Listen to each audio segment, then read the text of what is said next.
Hello everyone, today we are going to learn basic Microsoft Excel tutorial how to get a total of column.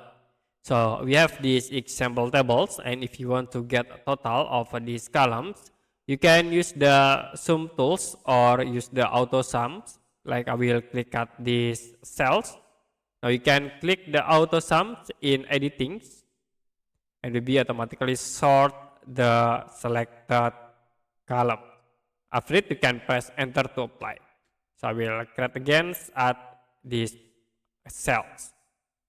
If you want to add or total columns, these two columns, you can use auto sum again. You can click auto sum.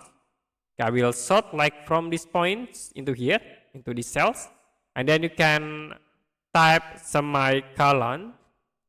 I will click again at this column. You can press enter. It will be total all these columns. Okay, that's it for basic Microsoft Excel tutorial, how to get a total of column.